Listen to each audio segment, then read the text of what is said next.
Everybody, let me welcome everybody to Senate meeting number 4, which is also the last meeting of the semester. We may have a little difference in the scheduling depending on Dr. Olson, who's been a little bit delayed, but I thought we would go ahead and get started. I'd like to start by doing a sound check. First of all, can everybody, I'm at Poly, can everybody hear me? Chuck, are everything all right there? We can hear you fine, Arnie. Okay, great. So how about West? Can you hear me out there? Loud and clear. That's nice to hear. And downtown? We're here. Everything's good? Everything's All great. good. Okay, great. Thank you, Tom. All right. Then the next thing we want to do is do a quorum calculation. So the first thing, Chuck, would you put up the usual stuff? And everybody can tell us where they are.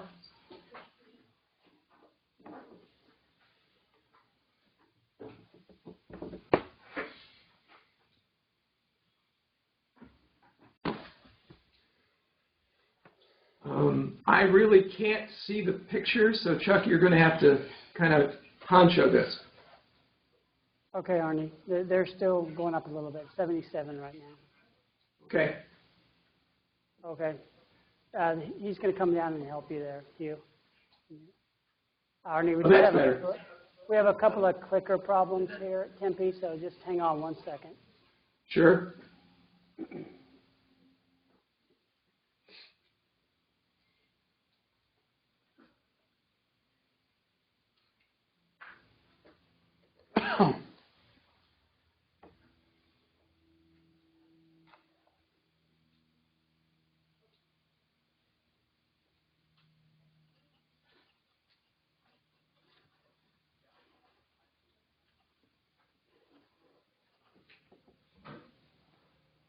Still working on them, Arnie. Almost there. Okay. Let us know.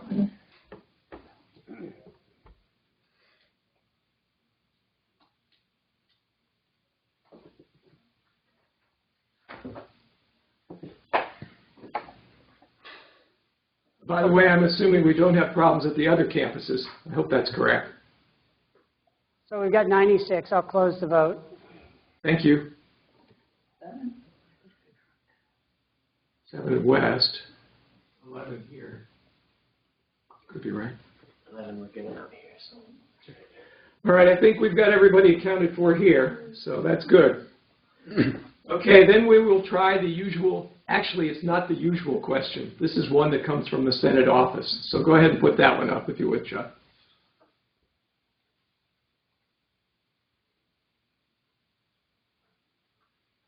Oh, sorry. Okay. There we go. So I encourage everybody to have a look at that.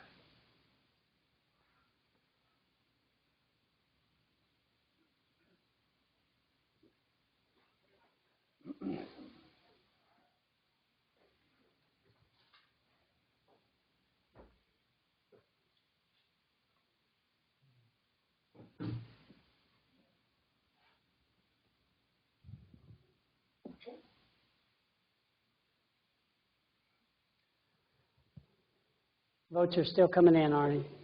Okay, good. I'm sure everybody will get this right. So.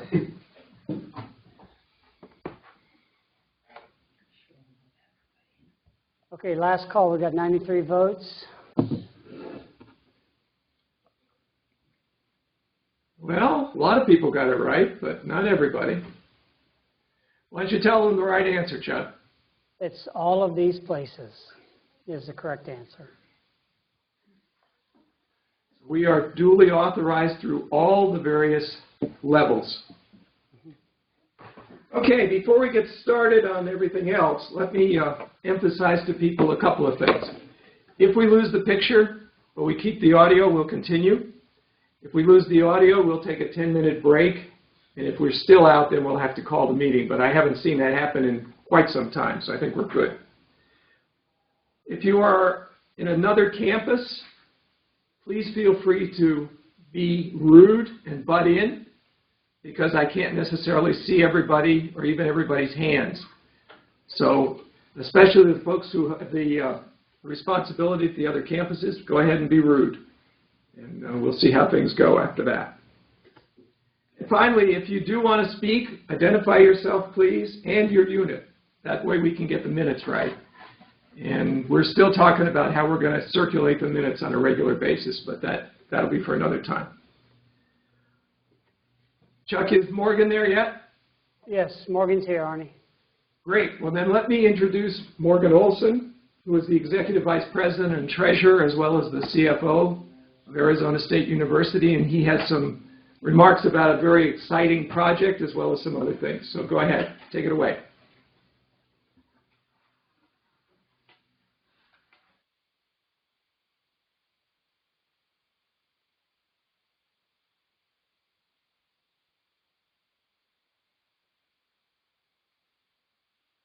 Can you hear me all right? Sounds like you should be able to. So for those of you that don't know, I'm Morgan Olson, the university's Chief Financial Officer.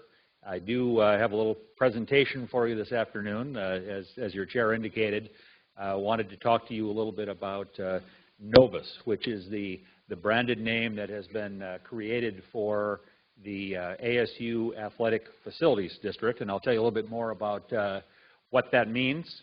I hope you've heard a little bit about it, and I suspect why Arnie was interested in having me talk about it just a little bit. But I thought I would start here with, there's supposed to be a video here, which doesn't appear to be showing up.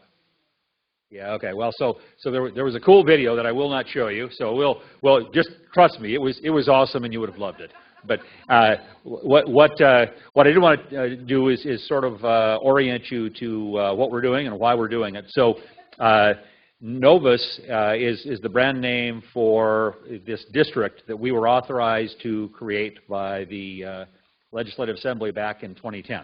And as you know, ASU has a number of locations throughout the valley that are depicted on the slide in front of you here. We have the 5 campuses, including the most recent addition to the family being the Thunderbird campus in Glendale, all of which are on the map, as well as some additional locations. You know, we have a location in California, in Santa Monica. We have a location actually for a couple more weeks. We have 2 locations in Washington, D.C. that will be consolidating into our new center in D.C. that will be opening very shortly here. And then, of course, we have additional locations in which we do some specific things in the way of innovation. So you see all of those on the map here. I'm not going to spend a lot of time going into those in detail, other than to note the one in the green box there, the Novus Innovation Corridor, is the one that I wanted to talk about today, which will be located essentially at the north end of our campus. If you sort of think about the T that is created by Rio Salado running east-west and then north-south Rural Road, that is essentially the area in which we'll be developing this district. And these are the goals of Novus. Initially was established as a tool to generate resources that we could reinvest in our intercollegiate athletics facilities.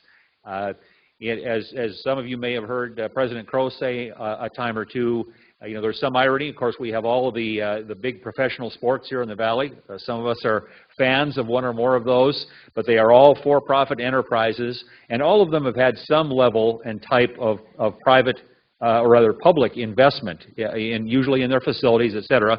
And, you know, here we are as a nonprofit public university, and the same has not been forthcoming for the university. In order for us to be competitive at the highest levels of intercollegiate athletics competition, be in that game, there are significant investments that are required. So what the legislature did do, with some urging from us, of course, was to create this opportunity, and each one of the 3 public universities in the state actually has the same opportunity to create a district in which they can do essentially commercial development to generate revenue, and that revenue can be reinvested in our intercollegiate athletics facilities. And from your standpoint, of course, I know you're primarily interested in the academic enterprise. That's our core mission.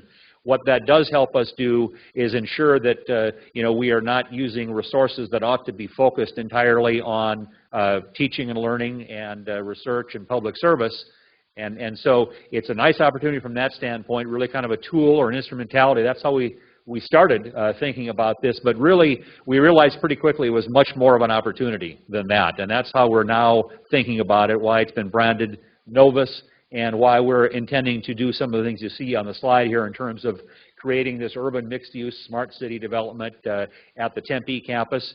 When we first showed this to the then city manager for the city of Tempe, he listened to the presentation and said, you know, this will absolutely redefine downtown Tempe. And we think that's true. We think that it absolutely will. We think it's an opportunity to display a lot of the great things that people here at ASU are doing in terms of the best practices in sustainability, in terms of the partnerships that we have between the university and other organizations, both public and private, and also, you know, thinking back to our design aspirations, helping develop society and to be responsible for the economic and social development of the communities in which we operate. All of those things we believe will be possible with Novus. So that's how we're thinking about it today. There's just a lot of synergy that we think that we can leverage here. We've been working on this, as I said, since about 2011. But we're right now at a point where we're sort of at this inflection point that we think is pretty exciting, and that's what I want to talk to you about a little bit today. So what you're seeing here is a depiction of the master development plan for that area. It's about 300 acres in total. All of this is land that is not currently being used for any of the core purposes of the university, although there are, as you can see, some existing athletic venues on there, and where venues have been, they will have to move as this is developed over time. And so there's a lot of complexity to this, I will tell you. One of the first things that we did was that we took a look at our campus master plan for the Tempe campus. And a master plan, a campus master plan, is basically sort of a blueprint. You know, it's written in pencil as opposed to in pen. In other words, there is some flexibility built into it because circumstances and opportunity and other factors will change over time. And we're thinking about 5, 10, 15, 20 years here. And so we want to allow for a certain amount of flexibility. We want to use this master plan as a guidepost so that we can be thinking about the types of opportunities and challenges that we have. And in this case, the first thing we wanted to make sure we did is assure ourselves that we have enough physical space, enough land to do the things that we need to do in teaching, research, and service before we said, hey, we're willing to commit this to this particular use. We did do that. As I said, came up with an area of about 300 acres at sort of the north end of the Tempe campus, right along Tempe Town Lake.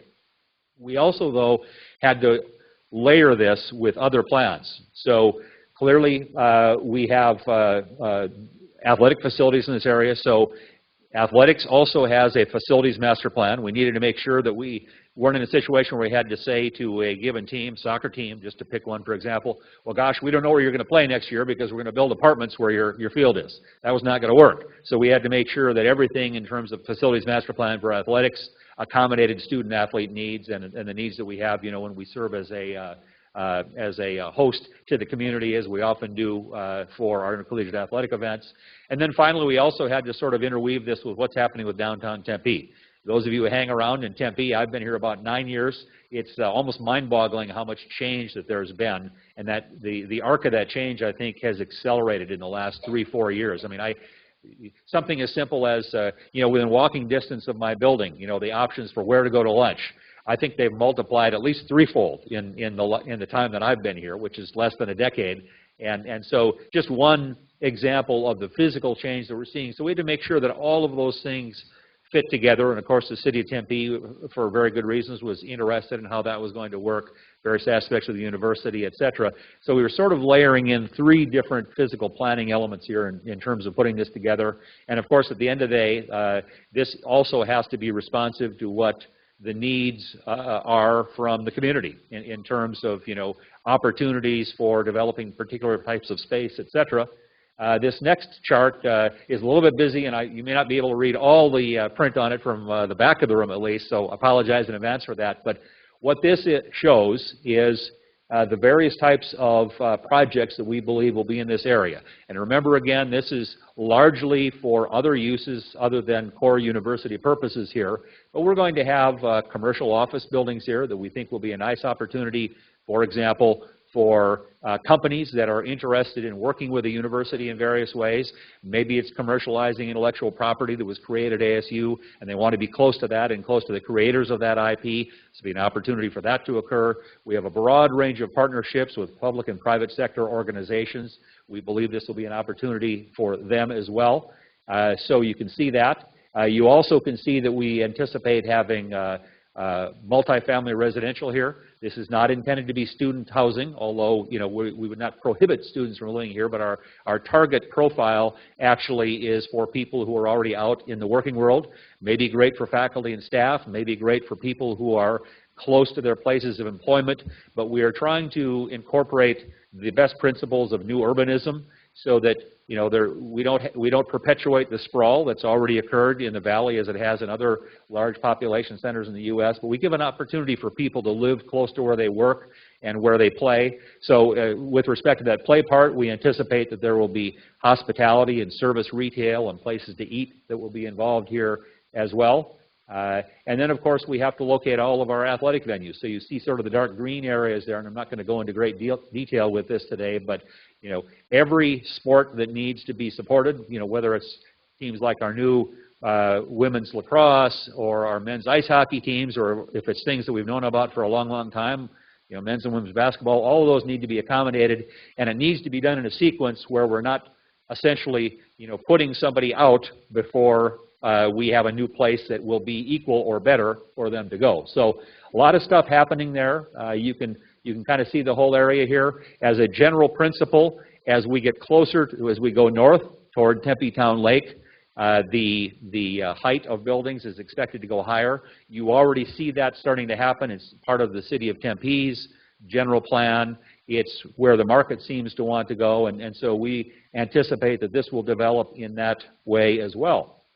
So, where are we with this? Well, phase one of Novus is actually in place. You probably noticed the 5 big shiny buildings that sit along Tempe Town Lake just to the west of Rural, right before you cross the bridge. That is one of 3 regional hubs for the State Farm Automobile Insurance Company. That's about 2 million gross square feet. They eventually will have somewhere between 8,000 and 10,000 employees in this location. So it's a fantastic opportunity in terms of economic development and in terms of opportunities for our students, many of whom now work there through internships, or they work there part-time while they're in their data analytics program or whatever it may be, but also a great opportunity for them to start a career with a Fortune 45 company. And so this is an investment that was made not with university funds, but with private sector funds. The university owns the land and received a prepaid long-term ground lease, and we will receive a revenue stream over time annually for their being there as well, and is part of the revenue that Novus is generating that we'll use then to reinvest in our intercollegiate athletics facilities. So that was phase one, pretty exciting. They could have gone anywhere in the country.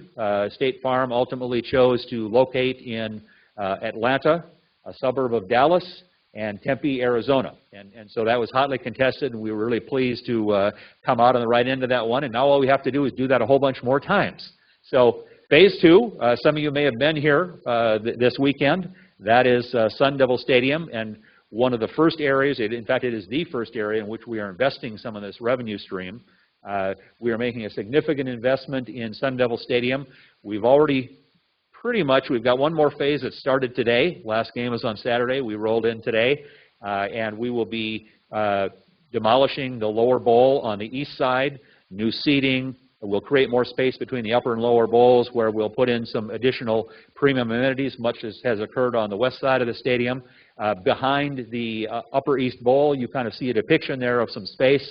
That actually is going to be enclosed space, and one of the most important things is what we're calling Sun Devil 365. Which means that rather than use this pretty expensive facility a few days a year for some football games and a commencement or two, and then maybe one or two things, and otherwise it sits idle, our goal is to make sure that this is used all around the year, hence the 365 days a year. So we anticipate academic uses, we certainly anticipate community uses, recreational uses, etc. And so we are in the middle of making the changes physically and operationally to the stadium that we'll need to be able to facilitate and support all of that. So that is phase two of the development of Novus. And phase 3, which is, you see here, is really what we're focused on right now. And this happens to be the northwest corner of Rural Road and University Drive. So if you were to go out to that intersection today, you would see construction fencing up there with some signage for Novus, etc. And here we are planning a number of things, including some commercial office buildings. The first one, yep, it does work. The first commercial office building that's being planned would be right there. And that'd be one of three, 1, 2, 3 ultimately. We also will have multifamily housing in this location. Again, not focused not necessarily towards students, but people that we think will live and work in the area of Novus. We believe that we will have a hotel or perhaps 2 in this location, conveniently located next to our performance venues. So when we get, you know, alumni and people traveling from other places in to participate in those events, that'll be a convenient place for them to stay. And then this is what we're currently calling G Street here, that we think we'll have some of these amenities in terms of places for people to meet, you know, to eat, entertainment, convenience retail, those types of things as well. And then, of course, we will have the inevitable parking structure in there to make sure that everybody has a place to park without parking in all of our parking spaces. So one of the things that we're doing as we plan this, and certainly something that President Crow has encouraged, is to think about connectivity with the core university campus. And so on the other side of, and I apologize, it's a little bit hard to follow perhaps, but that is University Drive right there. So this corner we acquired, this is the southwest corner of that same university and rural intersection. We gained control of a couple of years ago. It wasn't easy to do that, but we were successful in doing that. We will be building a research building, ISTB-7, on that building, so you sort of see that depicted here. But we have essentially this whole block as an opportunity to extend our Tempe campus research district. Some of you are familiar with ISTB-4, the Biodesign Complex. Of course, we've got Biodesign C now closed in and be open before we know it. So this will be an extension to the north there, but we want to make sure that there's great connectivity.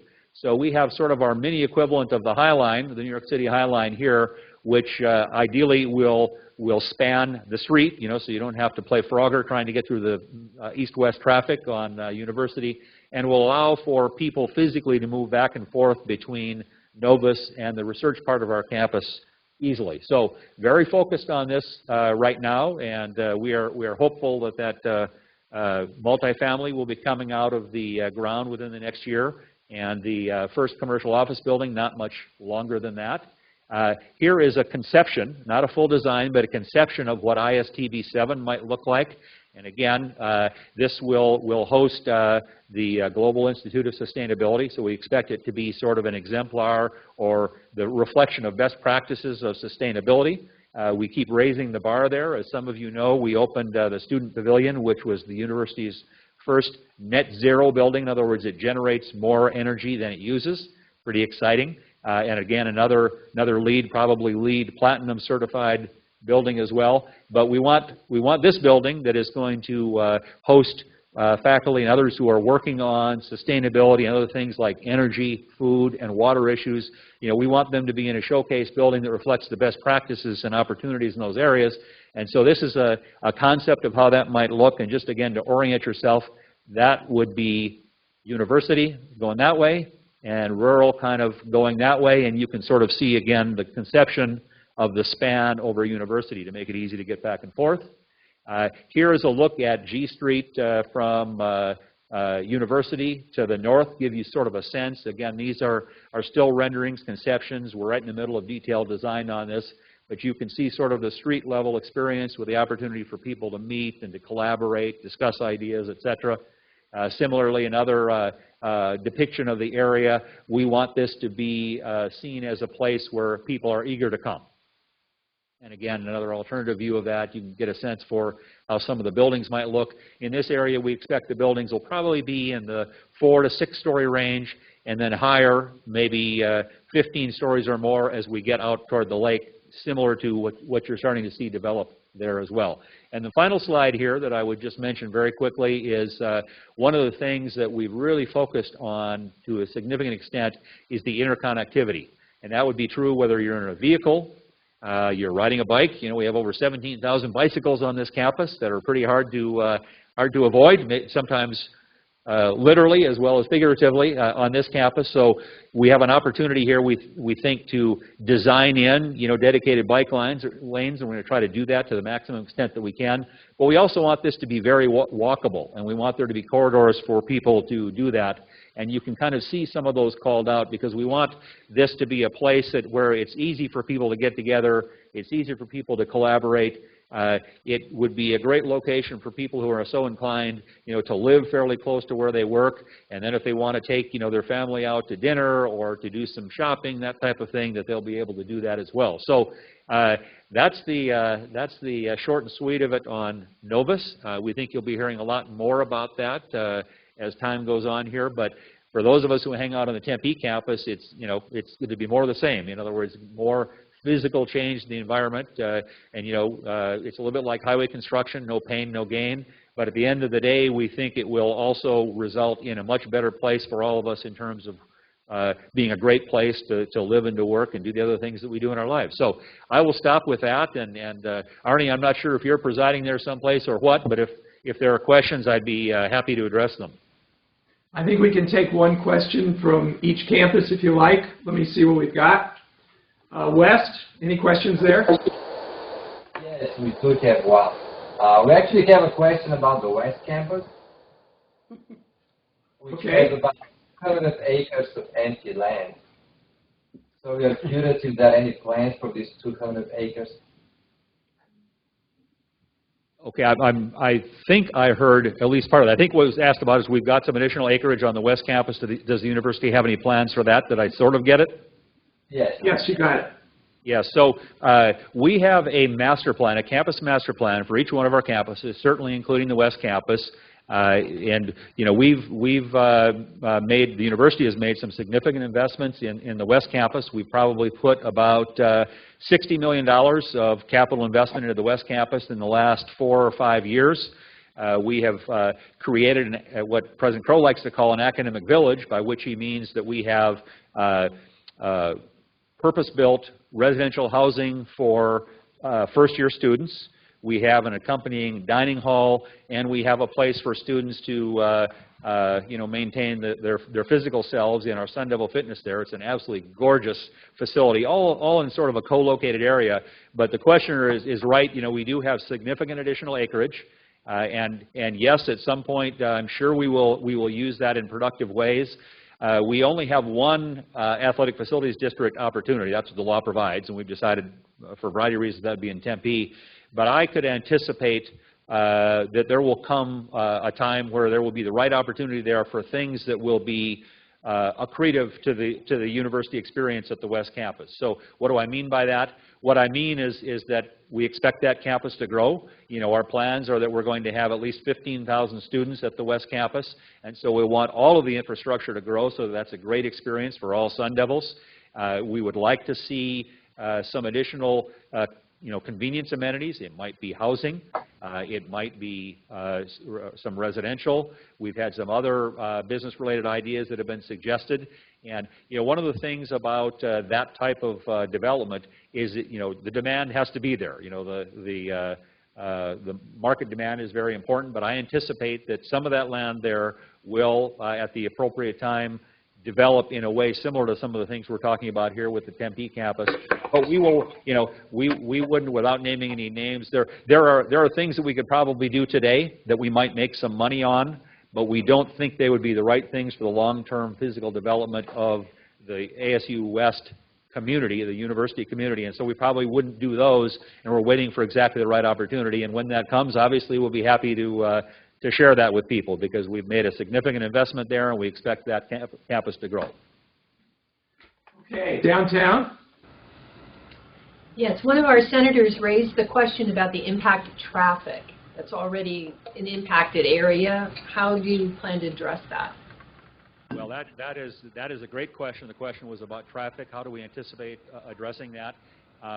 We've been working hard on that. We went to the city of Tempe actually a couple of years ago and suggested to them that it would be a good idea for us, meaning the university and the city, to jointly study, parking needs, traffic needs, pedestrian safety and throughput, all of those things collaboratively, which we have done. We went out and hired a consulting firm that specializes in those types of things. We have identified a number of projects. Some of these are small, relatively, in the transportation world, and things that either the city or the university probably will fund. Others of them will have to work together and will be big enough in some cases where we might actually require additional investment, whether it's from the metropolitan area governments. MAG, as some of you may be familiar with, is often an investor in projects that benefit the larger community in the valley. And then, of course, the federal government actually is a major investor in large-scale transportation projects, and so we anticipate that some of those things might be of a scale where we would need that. We all know, those of us who drive around the valley, and particularly in downtown Tempe, that the places continue to grow, and with that has come additional traffic, whether it's foot traffic, vehicular traffic, or even people on mopeds, bicycles, segways, you name it. It's just like they're coming from all directions. So that is something we need to continue to work on, and there is actually a list that has been put together that is under consideration now jointly between the university and the city of Tempe that we think are projects that make sense, that will help with all of these things, including additional parking. So I anticipate that we will have a parking structure that I pointed out on the Phase 3 location at the northwest corner of University and Rural. We probably will have an additional parking structure that will be at University and Mill, all in the way of trying to make sure that as we use the land that we have available to us in more productive ways, we aren't forgetting that we all have to get here somehow, and for those of us who arrive in vehicles, there has to be a place to put those while we hang out here at the university. So, it will be in an urban environment, and we will continue to encourage people to think about alternative transportation where that's possible. The university is about 30% of the traffic volume on Valley Metro, the light rail. The city of Tempe has determined they're going to invest in the modern streetcar technology that will move people around sort of within the downtown area. And there will probably be more to come. We're even talking about things like autonomous vehicles and how do we, provide for that possibility. The state of Arizona is now sort of an acknowledged leader in that, and so how do we participate and best plan for those types of possibilities? So thinking about all those things, and we need to, because I suspect that there will be, some impacts, some adjustments that we'll all have to make, and we're trying to make sure that those are reasonable ones and ones that are well thought out. Any question here? I don't see any at Poly. Shirley, are there questions at Tempe? Yes, we have one question at Tempe. Please identify yourself. I'm Dave Wells. I've got two comments, not really a question. The first one is you're largely replacing a golf course and you're replacing it with asphalt and concrete and so forth. So in terms of sustainability, the heat island effect, I think the university ought to take greater thought to the impact that has on the environment, as well as the need for public recreational spaces that aren't used by athletes. The second one, this still works, is I think this is a very sad commentary on the state of higher education today, that the university has these assets and they're going to be devoted to athletics. We just fired our football coach. He's owed $12 million, or roughly $4,000 for every single faculty member on this university over the next 4 years. And we've had our budget cut by the state by roughly in half or more.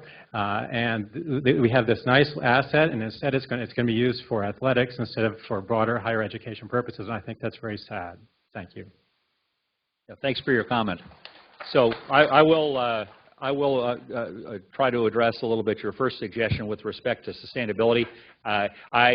We are definitely spending a lot of time on various sustainability considerations as we plan Novus, and I think that the level of design that we'll have and the amenities that we incorporate in Novus will reflect that. We do anticipate having a series of community green spaces as part of Novus. That we think will, they'll be there to enjoy for students, for faculty and staff, for the public.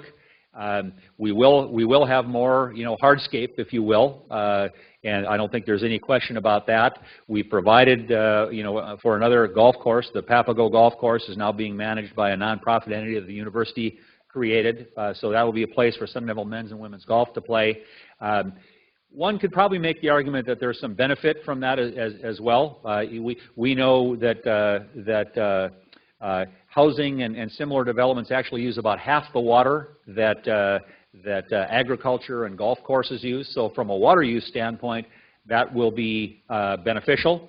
At the same time, I think the point about hardscape is an important one, the urban heat line effect, and so things like green roofs and low energy use buildings and making sure that we have the right design for these buildings, passive cooling, chilled beam technology, lots of other things that we're starting to do with our buildings definitely needs to be incorporated here. That's a little bit of a challenge. Some of those things are things that in the private commercial development world they don't necessarily do all the time. We're pushing to get as much of that as we can for some of the reasons that you talked about there. So I appreciate the comment.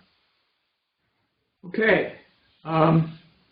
Morgan, thank you very much. We appreciate the efforts, and we'll look forward to seeing how this plays out.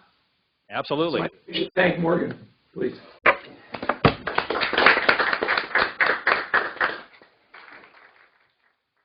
All right. We next go to the UAC Chairs Report. That's me. So let me start by saying, interestingly enough, on sustainability, the Senator Spotlight this month is Marco Janssen. If I pronounce it right, I'm not sure I got that right. Marco is a full professor over in sustainability, and we're very happy to have him here. He's done a lot of work over the years in things like human systems interfaces. I guess I would leave the rest of that to him. But in terms of decisions that are made around these kinds of issues, so it'll be great to have him on the Senate. I'd also like to announce that Donna Cataldo from downtown will be the president-elect of the Senate for the rest of the year. And Donna has been very active. She was president of the downtown campus, and she is also, I'm not sure I should let you know this, but she's also on the Learning Management System Selection Committee. So the difference between Blackboard and Canvas, get to talk to Donna, not to me. Preference survey is out. Chris has gotten that out. Please nominate yourself or others for the presidencies of the campuses if you're interested in that, as well as the key committees that we elect people to. That includes Committee on Academic Freedom and Tenure and a couple of others. So please get that survey back. We will be looking at that in a couple of weeks, I think. Let me also talk about what happened down at the Regents meeting, which was a week and a half ago or 2 weeks ago, whatever. We were fortunate to be able to raise 3 issues for the Regents. One is academic freedom. And it turns out when you look at what's in the ABOR, the Arizona Board of Regents policy, it doesn't really talk about academic freedom. So we've suggested to the Regents that they look at that very carefully. And hopefully we will be involved in that conversation as well. The second thing that came up was a question or a concern about how many of our non-tenure eligible folks are on continuing contracts. We've recommended to the Regents that they give each university flexibility in terms of what percentage that should be. We don't know where that's going to go. Right now the Regents have a hard number of 15%, but NAU already has a waiver. So we'll see how that goes. Final thing we did, through our representative, was voice support for the current approach to sexual assaults and sexual assault deliberations. As you may know, the Secretary of Education has decided that that is not appropriate, and she is withdrawing some of that guidance as we speak. We believe that the current situation serves the students well, and hope that it will be continuing. In terms of nominations from the Senate, I have 2 that I would like to bring up to people. First of all, there will be a breakfast with the Regents on February the 9th from about 7:45 to 9 in the morning. We always have faculty there. That's who the Regents want to talk to.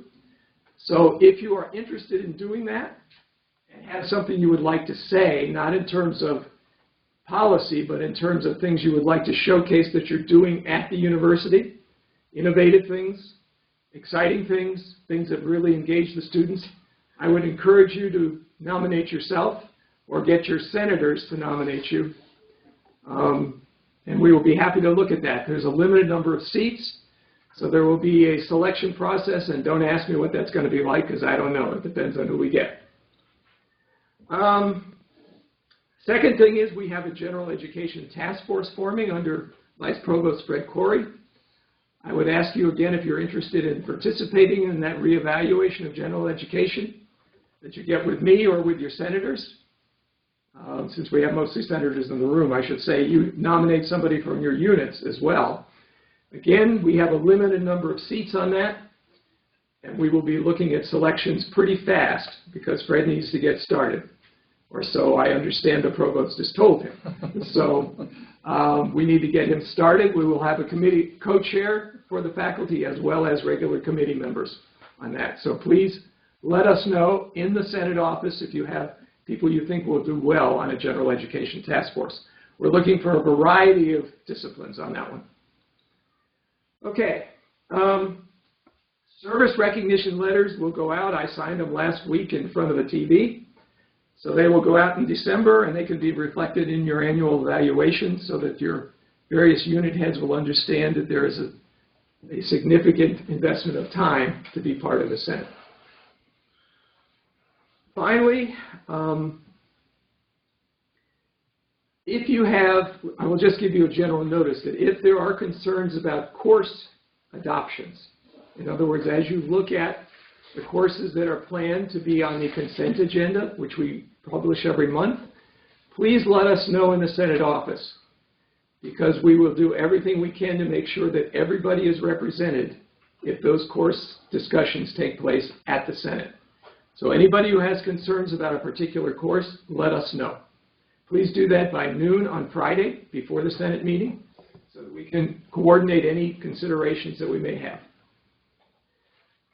Finally, the dean searches that we have are pretty close to done. They're well into the interview and process. That's nursing and humanities over at class. We have a Pac-12 representative from the Senate that has been approved. That's Shirley Rose, and she will be going to the Pac-12 meetings with us. And let's see. I don't think there's anything else other than you can expect interim reports from the task forces that are available. That's the non-tenure eligible task force and the online education task force, hopefully in January.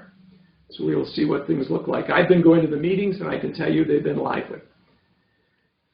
With that, I would like to introduce Becky Ladd, the chair of the Personnel Committee. As you know, we're looking at committees, one committee each month, and Becky has some things she'd like to say and to address the Senate with. So take it away, Becky. We're going to do something a little bit different today. Yes, the PC has identified merit pay and those related issues as continuing in high importance to our faculty. So as we're getting together and planning how to address these concerns, we really wanted to make sure that we had a good feel for what those concerns are. So we actually want to solicit feedback. So rather than just talking to you, I would like for you to talk to me. So we're going to solicit some feedback from you kind of about your understanding of the policies as well as your satisfaction with the process of merit raises. So it's just our intention right now to just help faculty feel included, and we want you to be involved and engaged in this process. And then we also want to be able to use that so that our collective experiences, views, and voices are heard. So I'm going to start with actually 3 clicker questions. So get your clickers ready. Yes, we don't just have to do courses. And I don't know, is the system working yet? Are we going to be able to show the results? Okay. And then after we do these clicker questions, just to get kind of a quantitative general view of where your the views and perspectives are, we'd like to open it up just for a few minutes. I don't know how long we're going to limit that, just so people could share their experiences and views with us. So it's kind of more expanding. So if we could have the first question. So how satisfied are you with the way merit raises are distributed within your unit? So if you could just answer very satisfied to very dissatisfied.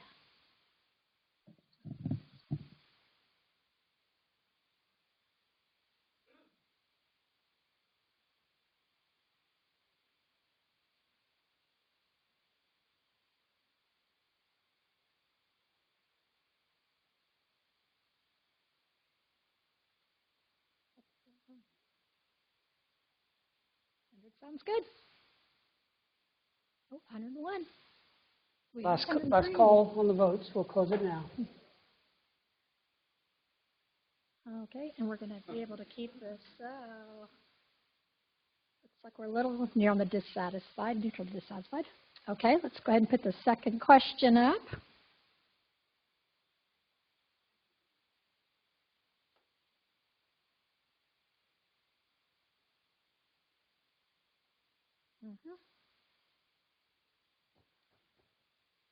This one has more to do about your understanding, so I know some of us know more about the system than others. So based on how much you understand how the process works, how satisfied are you?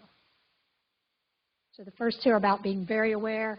Skip to C and D if you don't know too much about the process.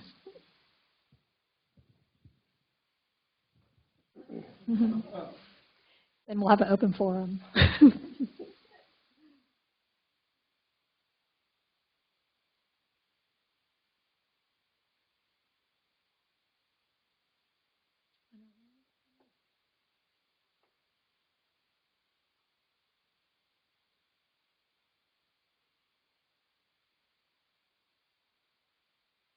Okay, last call for voting. We're at 102 now.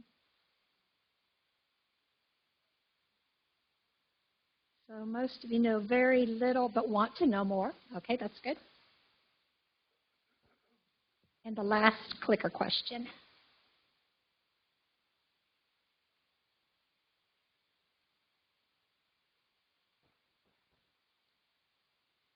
And this one kind of has to do with what you think about whether or not we're going to get raises. Does that motivate you and excite you or have no impact on you?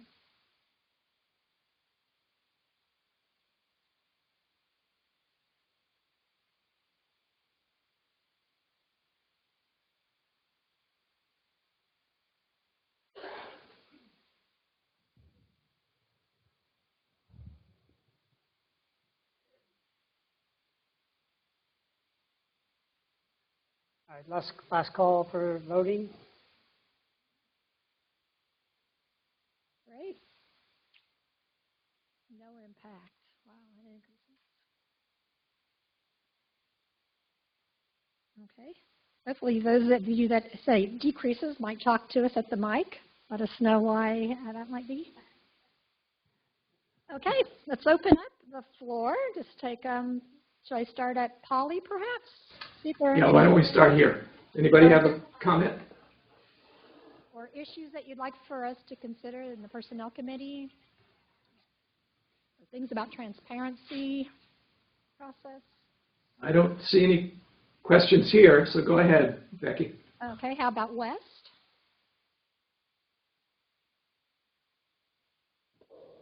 No, we do not have a question right now. No questions or comments or concerns? And then downtown? Questions? 1 minute.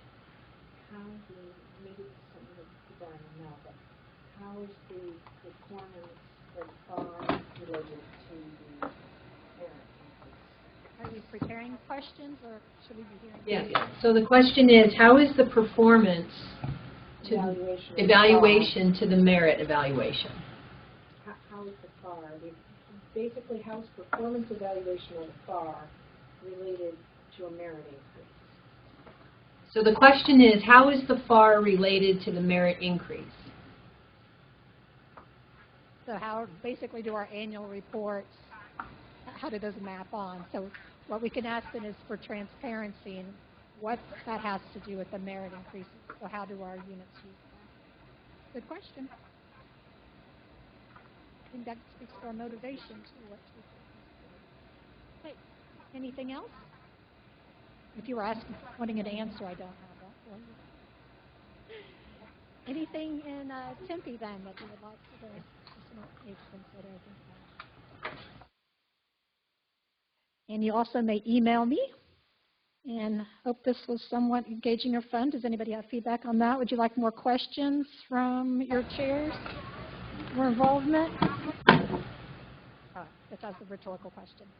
Okay, well, thank you very much. This will be helpful, and we'll keep you posted on what we do next. Yeah. She didn't answer the question, right? I don't think she has the answer quite yet, but anyway. Next is Caroline Harrison with the new business CAPS motions.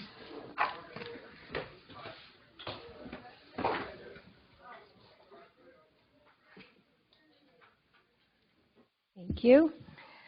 The following motions will be taken up by CAPC this Thursday. If you have any comments or questions on these or what is listed in Appendix A, please get them to me as soon as you can. In addition, these new business motions will be, after they have gone through CAPC, will be brought back to the Senate at the next Senate meeting in January 29th, 2018. A request from the College of Liberal Arts and Sciences, School of Historical, Philosophical, and Religious Studies for the disestablishment of an undergraduate certificate, East Asian Studies. Request from the College of Liberal Arts and Sciences, School of Mathematical and Statistical Sciences for the establishment of a graduate degree, Actuarial Science. Request from the Ira A. Fulton Schools of Engineering Dean's Office for the disestablishment of an undergraduate certificate, Technology Entrepreneurship. A request from the College of Public Service and Community Solutions, Dean's Office for the establishment of an undergraduate certificate, Cross-Sector Leadership. Request from the College of Public Service and Community Solutions, School of Criminology and Criminal Justice for the establishment of an undergraduate certificate, Law and Human Behavior. Request from the College of Public Service and Community Solutions, School of Community Resources and Development for the establishment of an undergraduate degree, BS in Tourism and Recreation Management. Thanks very much, Caroline. Again, if you have any comments or questions on these, please do get to Caroline this week. She will be meeting on these, I believe, on Thursday. In terms of old business, I would like to point out there is a new course proposal consent agenda on the table. It was distributed on November 15th. So if anyone has a reason to pull a course off the consent agenda, please let us know right now. And let me go campus by campus. Anybody here at Poly want to pull a course off? Okay, nobody at Poly. Downtown? Anybody? We're good, thank you. Okay, West? Yeah, good. Okay. Anybody at Tempe? Shirley? You have someone at the mic. Okay. Identify yourself. Volker Benkert, I represent the Faculty of History, and we would like to pull 3 courses of the agenda, CEL 485, CEL 305, and CEL 320, because they overlap with courses that we teach in history. And for easiness sake, we provided a list of how they overlap with our courses. All right. Those come off the consent agenda. At this point, let me first ask for a vote on the rest of the courses. Can we do that, Chuck? Yeah, give me just a second, Arnie. I have to adjust the voting question.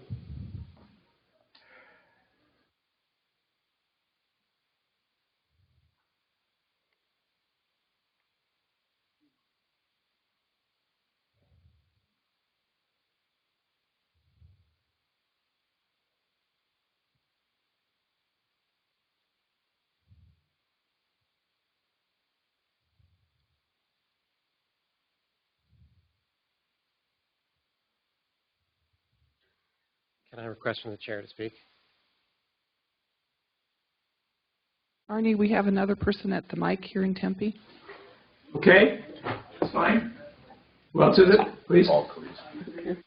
Please identify yourself. Yes, as Professor Maltz knows, I'm Paul Carice. I'm the director of the new School of Civic and Economic Thought and Leadership. The course designation is CEL. This is the second University Senate meeting at which, to my surprise, and I think everybody else's surprise, a faculty member within class has stood up to request that our courses be pulled from the consent agenda. During the past month, I met with faculty from the School of Social Transformation, as well as the director of that school, Professor Moore, to discuss the concerns raised by those faculty for requesting courses being pulled from the consent agenda in October. I've been around for almost a year around here, and I haven't exactly been hiding. We have a very aggressive public affairs agenda. We've had major speakers on campus every month. This semester, we've had, if the mic's still working, we had lots of media notices about our events. I'm not in hiding. This curriculum for this school has gone through all of the normal processes in the College of Liberal Arts and Sciences for a new curriculum, and there was an extended debate in the college's curriculum committee, then another extended debate in the college's Senate, the faculty Senate. There was a vote at the college's faculty Senate. There were members from Shippers, the department of the school, excuse me, of the faculty member who's just stood up to object. All of that representation has gone through. We passed a vote 3-1 at the college faculty Senate. I'm wondering what else the school could possibly do to prevent other faculty members from not notifying me in any way whatsoever in advance and just standing up at a university Senate meeting to object to our courses being on the consent agenda. I've attended a full immersion meeting with Shippers. I did that last semester. I've been at all these other meetings. I've tried to make myself available for anybody who has questions, concerns, comments. Nobody has contacted me in advance of these meetings to suggest they have any problem. And finally, as the university Senate president just said, it would seem to be a normal collegial university courtesy to members of the university Senate as well as to the school director to notify somebody in advance that you would stand up at a university Senate meeting and request stripping courses from a school's curriculum.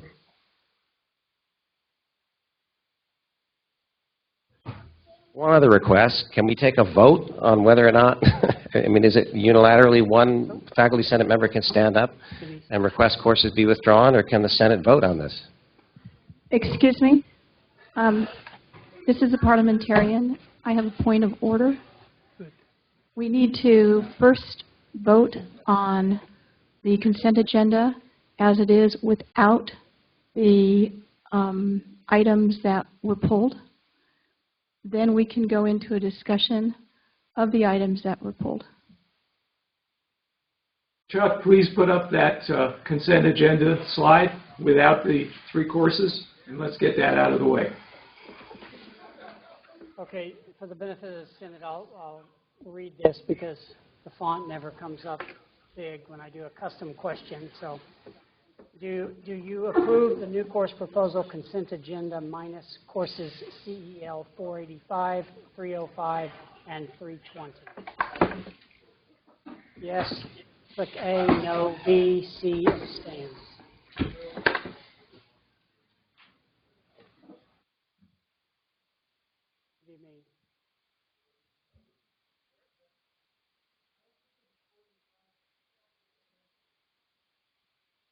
Did I get the numbers wrong?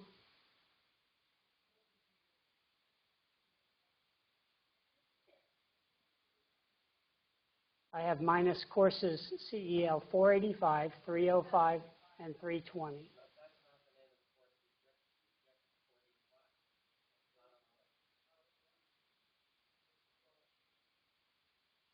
So it's only 305 and 320. Would the chair like me to amend the vote and retype it, or do we want to just verbally say that 485 is not included? Please verbally say that 485 is not included.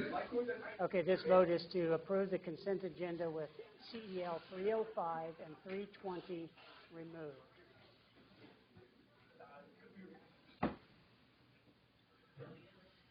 You may amend your vote. It'll select your last vote as the final vote on your clicker.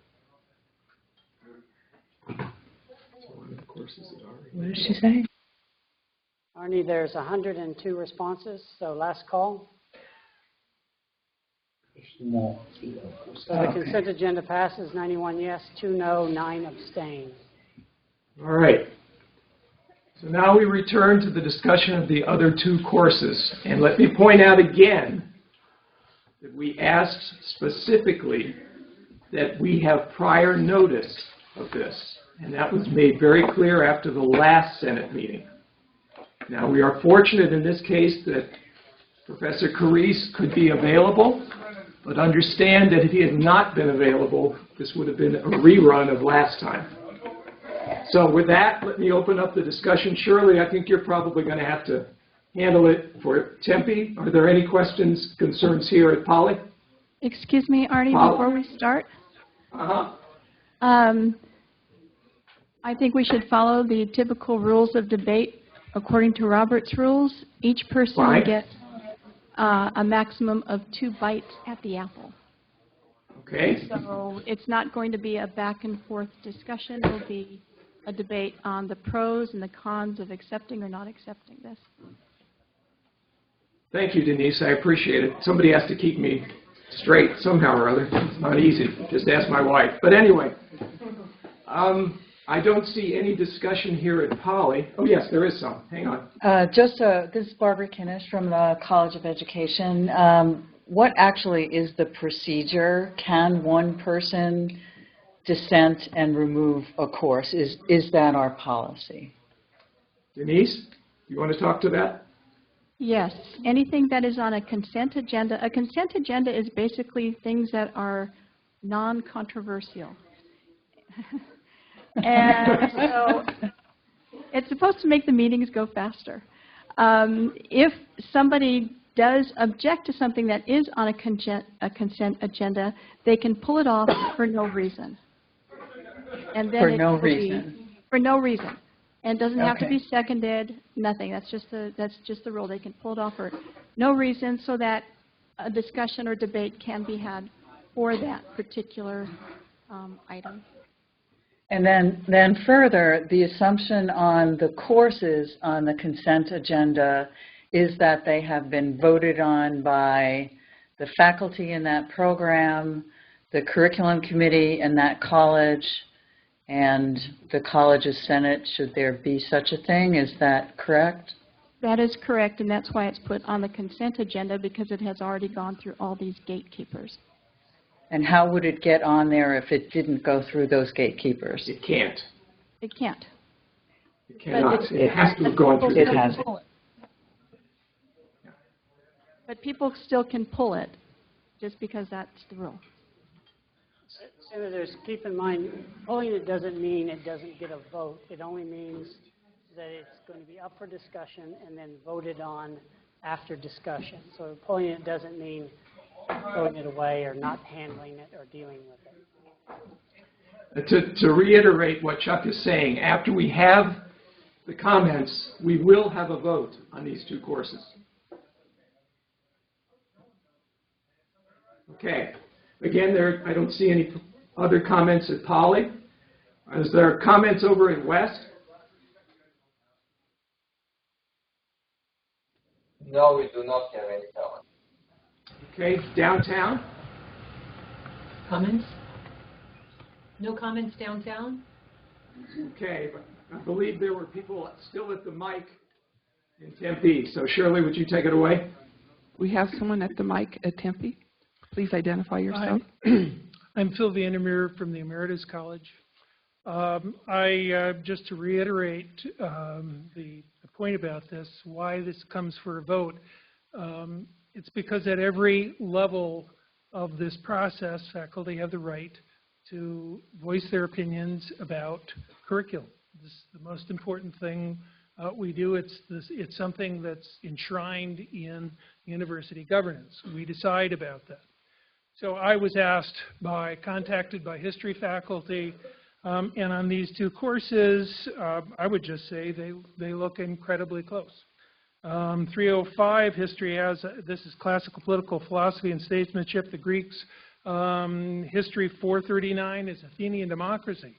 It's essentially the same course. They've got the same reading. 320 is modern political thought, is very similar to foundations of democracy and history, the same kinds of readings. Now, I understand that the school here is starting up and one wants this to succeed. On the other hand, there are a variety of alternatives for courses, right? One is that you use existing courses and you work cooperatively, collaboratively with other departments. I'm not sure whether that's the case here. The second is cross-listing, but to create a course which simply duplicates existing courses is a bad kind of strategy. So I would encourage the Senate to vote to send these courses back to have the two units talk about them and figure out a collaborative process.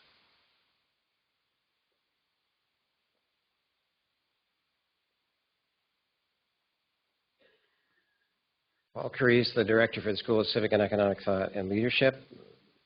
To review the process that all of these courses have been through, I requested and received full support from the school director for Shippers. So the two faculty who are objecting here, coming from the history faculty, at that stage, they would have had an opportunity to respond to those concerns, to raise those concerns. They weren't raised at that level, and the school director gave complete approval as part of the college's curriculum committee review process. Then at the College Faculty Senate, again, this curriculum passed with a 3-to-1 vote after a very extensive discussion and meeting. The representatives from Shippers didn't raise these specific questions about these specific courses and overlap. It was understood that there was overlap with multiple departments and schools in the College of Arts and Sciences and beyond. But again, there was an opportunity to raise those questions then, have them debated, and to follow up with me personally afterward, and that didn't happen. Just to review the number of school directors and department heads from whom I've received approval at my dean, the dean and the provost requiring that I receive approval from the directors of the School of Politics and Global Studies for this curriculum, School of Historical, Philosophical, Religious Studies, the Economics Department in the W.T. Carey School of Business, the College of Public Service and Community Solutions, and 2 political science-related departments or programs on the West Campus and on the Poly Campus. And I received complete support for this curriculum from all of those school directors, department program heads. So again, I'm surprised that at this late stage in the process, particular faculty members who have not spoken to me and haven't done their research are stepping forward now to object. One final point. Each of these courses is going to be taught in a distinctive way because it's part of a larger package.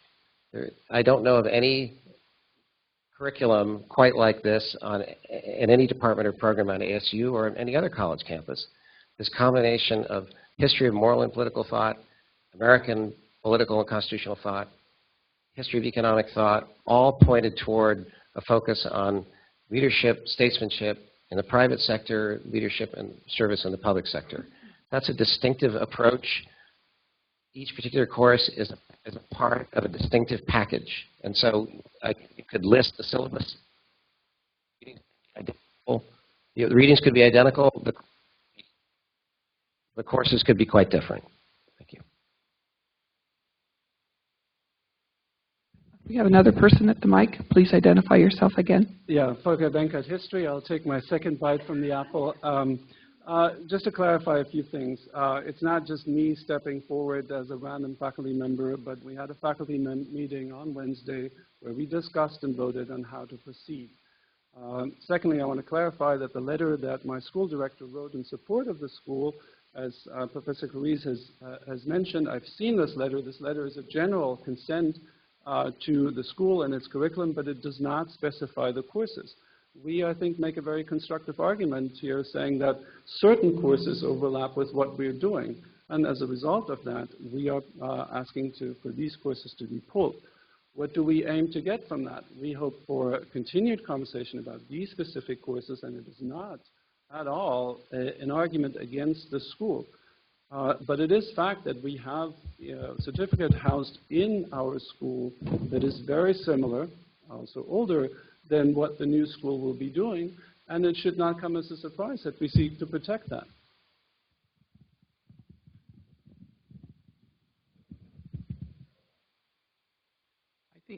I think you've had your 2 turns. That's right. Sorry, you're muted. Okay.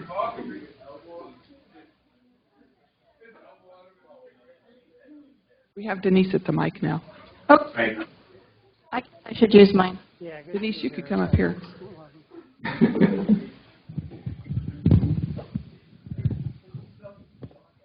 Or replace it.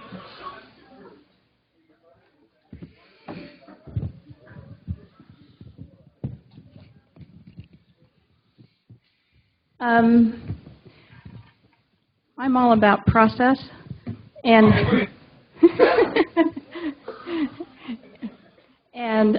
I think it's great that we have faculty members who are willing to step forward at any part of the process to let their ideas be known. I think that's great, and we shouldn't be berating anybody. We should be supportive because this is something we should be discussing as a faculty. I also believe that this process has gone through several people, and I believe in the process as it stands, and it's okay for us to say we're against it at some point and we can vote for it. At the same time, I know that there are statistics classes that are taught on this campus that are very similar, and some even use the same textbook, but they have different prefixes. So I am not that concerned about an overlap from what I understand, given that this has gone through committee and people have discussed that. Thank you. We have another person coming to the mic. You're in Tempe. Please identify yourself. Dave Kaufman from Department of Biomedical Informatics. I think I'll raise the mic up just a little bit. I have no horse in this race. Just listening to the arguments and understanding the process, I think the greater good is served by allowing this new program to move forward. I think they've done due diligence, and I think potentially the collaboration and working out the process can be done after the fact. I know that's not ideal, but I think that's a reasonable compromise given where we are at this point in time.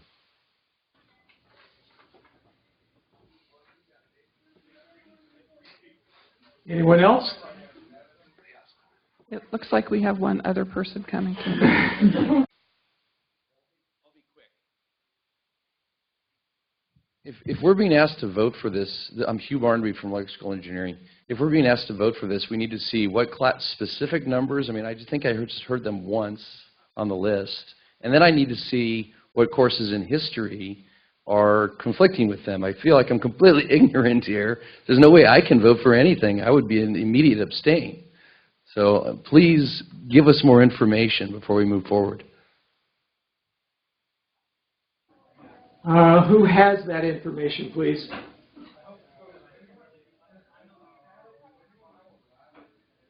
Somebody, the folks in history, would you let me ask you to just come up and tell us which courses again are overlap? Either Phil can come up or somebody else.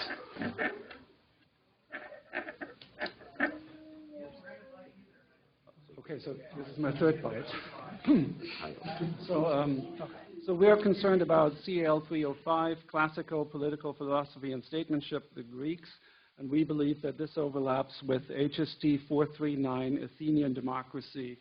The CAL course does examine, as it comes from its course description, Plato's Republic, Aristophanes' Clouds, Aristotle's Politics and Ethics, and these are all things that our course covers as well.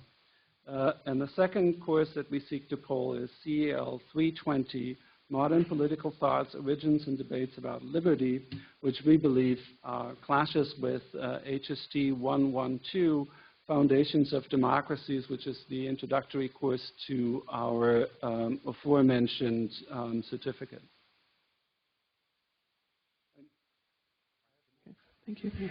Arnie, we have another person here at the mic in Tempe. Right, I can see. Good. So hopefully I'll finish this off. My opinion in this debate, having participated in it with the class senate, is we're going to get another bite at this apple with these courses because they still haven't done a degree proposal yet, is my understanding. So we have concerns of what's going on with SEL as fellow faculty. We are going to still have to see their whole body of work when they promote a full degree. So some of these concerns that I'm hearing are not necessarily about specific courses, but potentially what the degree is going to mature into. So in a sense, even saying yes to these courses now, they still have more courses and a whole degree to present to us, okay, is my understanding. And I think this debate should continue towards the goal of making sure the degree as a total is not significant overlap with, say, a history degree or a philosophy degree. And whether the students are getting something different, which is what SEL is telling us. And I think that is where we should be looking towards, instead of fighting over individual classes that have been cleared by class. That's my opinion. All right. Relative to that, can I ask Caroline Harrison to come up and comment on the degree or lack of degree? Okay, Arnie, we do have two other people. I'm not sure you're aware, two other people at the mic. Do you want Caroline to come up now? I would like Caroline to come up directly to answer that question if she can. And then we'll have the other people talk. Again, as was stated, at this point we've not seen the degree proposals that these courses go with, and the Senate will get several opportunities to comment on the degree and the programs as a whole. They'll be presented here. Well, they'll be going through the various departments and groups at ASU before they get to the Senate. Then they will be presented here and then discussed again at CAPC before a final vote at the Senate. So there are a number of opportunities to look at the program, and I'm sure we will all make sure that all of the correct letters of support and other things are included as part of the proposal. Thank you, Caroline. I'm Dave Wells of the Faculty of Leadership and Interdisciplinary Studies. I was just doing a quick course search to see when these courses had been offered. With History 439, and people can check for themselves, I see it offered now on the West Campus with 10 students. I can't find it offered in the last 2 years otherwise. The other class, 112, does seem to be offered every semester with one section of about 25 students, and it does seem to enroll.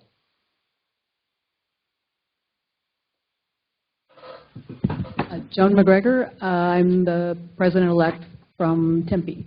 I just wanted to ask a little bit about the procedure, because I know, having been the undergraduate director in philosophy, we get courses sent to us and asking questions about overlap and, exactly whether or not people are, offering courses that have philosophical content or not. That, I guess maybe it is just overlap with our programs. And so the idea that other units could cover the same territory, Professor Crease's comment about how they would be taught, different faculty will teach different courses in a slightly different way, and maybe the courses, that's where it seems to me, if there is a lot of overlap, the idea of seeing them as cross-listed might be a better, resolution with the faculty from the new school teaching them in a certain way. But,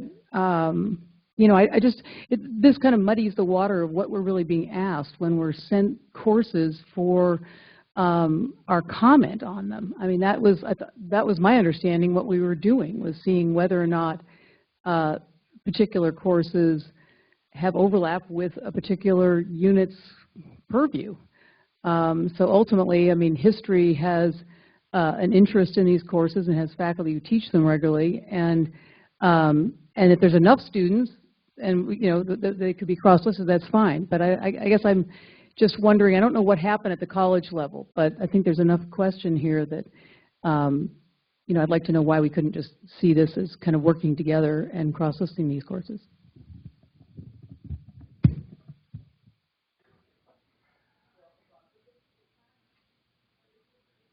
Okay, I don't see anybody else at the mic. Is that true, Shirley? That is correct. So with that, I'm going to call the question. I believe I can do that, right, Denise? Can I get a motion for a vote? Is that what we need to do? I'll read it again. It's, the question is, do you approve the new course proposals, CEL 305 and 320? Yes, no, or abstain?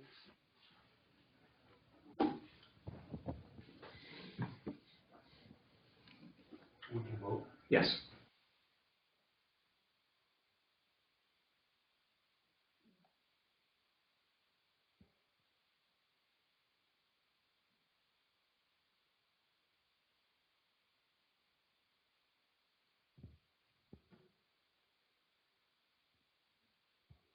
Okay, we have 100 votes in. Last call for voting. Arnie, I'm going to go ahead and close it. Okay. Motion is approved. Classes are approved. 48 yes, 29 no, 23 abstain. Okay. The motion is approved. The courses are approved. I will give you one more ex parte remark, which is that I hope that, as a number of people have said, this does not end any collaboration between history and CEL. I think that would probably be very fruitful there for everybody, and I hope that that continues. Okay. After that, I think we have a rather anticlimactic committee reports. So, Chris, do you want to go ahead and do your committee report? We Yes. have the old business, the CAPC proposals from the I last apologize. Okay. Please go ahead, Caroline. Hopefully this will still be non-controversial. The following proposals were approved at the CAPC meeting of November 2nd. We're presenting them now for the vote from the Senate. Request from the College of Nursing and Health Innovation for the disestablishment of a graduate certificate, Child and Adolescent Mental Health Intervention Specialist. Request from the School of Sustainability for the establishment of a graduate certificate, Environmental and Sustainability Economics.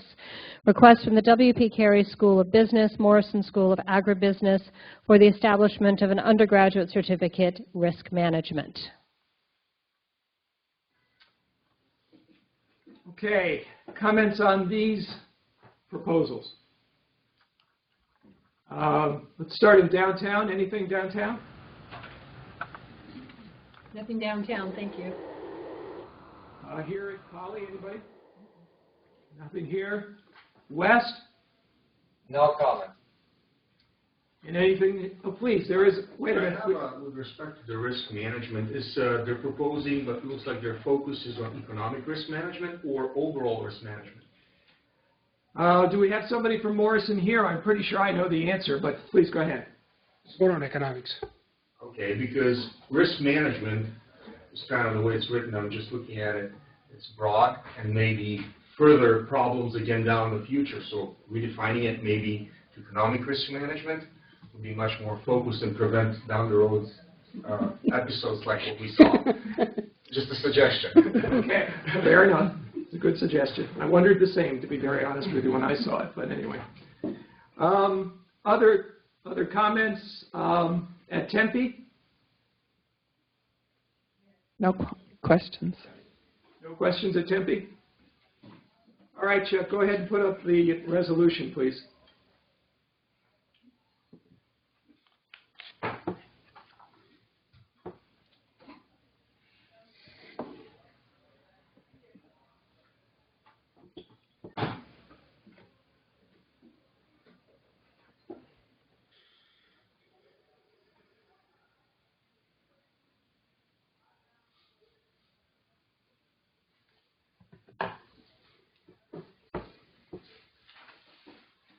But Arnie, we have 90 votes, 91 votes. So last Should be call good. for voting. 86 yes, 1 no, 4 abstain. And that's the most I've seen on that level since we've been doing this today. So anyway. Okay. And I hope you guys will continue to talk. That would be great if you would.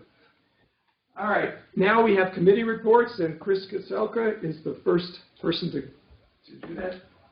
So please, Chris. Yes, good afternoon. The committee met recently, and our next meeting is coming up in January to consider nominations for the spring academic assembly elections.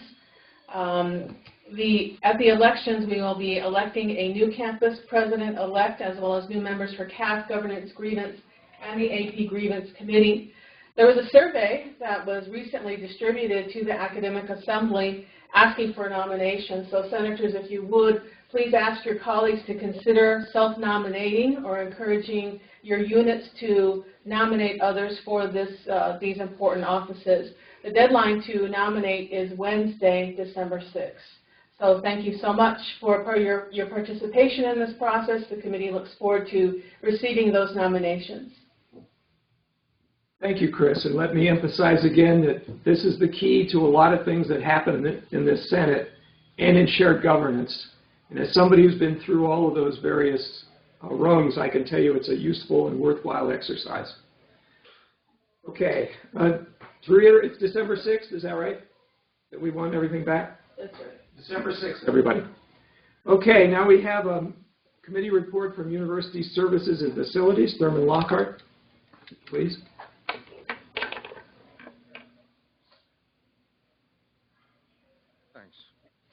Hello, everyone. So our committee has identified several issues, as we discussed a couple of weeks ago, and we are continuing to gather intel and try to actually solve some of these issues. But before that, we need some help from you guys. So we talked about the dark spotted areas and allocating, where that is. I've received about 2 emails actually indicating some of those spots, but we probably need some more information because it'll be very hard to just map out the whole entire campus. That's kind of almost impossible. So we need some help in that regard. Another issue that we are working with is lactation room. Yeah, that's I think last time anyway. So lactation room. In terms of Tempe campus, I think we have maybe 2. So we are in phase of counting some of these rooms. It appears there may be about 8 so far. We are looking into population-based type of calculation to assess if there's enough room for that, and then incorporate it into a map where lactation rooms are located. So we may need some help with that as well. And then another big issue that we come up with is maintenance. Maintenance of our buildings, classrooms, bathrooms, and things like that. Of course, we're building very, very nice buildings and everything. But, trashes are taken out, maybe twice a week or something like that, I heard. There are various locations in terms of restrooms that are, kind of plastic all over them and things like that. So, if you could help us identify those rooms and then send it to me via email, that would be great. And then we're also looking at the parking structure as well and the sound levels and such. So those are a few levels of the details that we need. Thank you. Thank you, Thurman. I think this is what we all live in, so I hope everybody will give Thurman as much help as we possibly can on all 4 campuses. Are there any comments on the committee reports from any of the other campuses? Let me start again with the downtown. No comments here. Thank you. Okay. West, any comments? Comments from West. Okay. Anybody have comments here? Nothing from Poly? Anybody at Tempe? Nothing from Tempe. All right. I'm about to, what's left on the agenda is what's called open forum for people who would like to just have their say about things. We've had some of that already today, of course, but we still have open forum for those who want to bring anything up. So let me start with Polly. Anybody have anything they want to bring up? Okay. West, anybody? We don't know. Thanks. We have Anything? not. I can't. Okay. Downtown.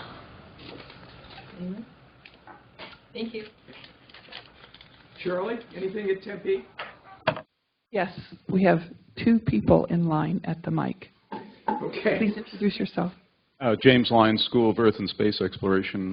This is a long meeting, so I'll make this quick. As I think we all know, Congress, the U.S. Congress, is voting on a tax plan, and the House of Representatives has approved to remove the tuition waiver. Of course, that's the House, and they do all kinds of weird things. The Senate hasn't voted on their plan. Their plan does not include a removal of the tuition waiver, but this issue has come to the attention of the grad students, at least in my school, and I think in SMS.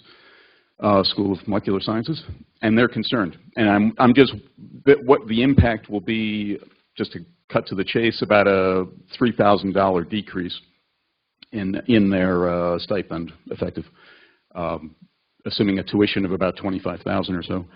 And I'm just wondering what the plan is. If this bill actually went through, the House version of this went through, what is the university plan to help the students with this shortfall that would result? Just put that question out there. Let me speak just very, do you want to talk to him?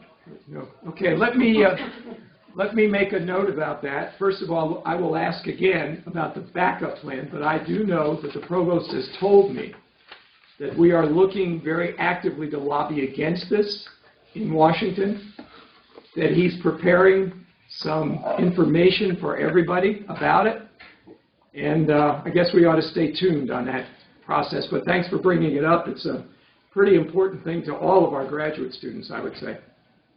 Arnie, the Dean of the Graduate College, is here and wants to speak at the mic. I just wanted to mention that Provost Searle sent this morning an email to all graduate students with information about this. Exactly what you mentioned, Arnie, that we are looking at this, advocating for considering the least impact for students, and that we will act and have very specific plans once we have the specific terms of the bill that is approved, if it gets to that point. But the information has been sent out to all students as of this morning. Thank you very much.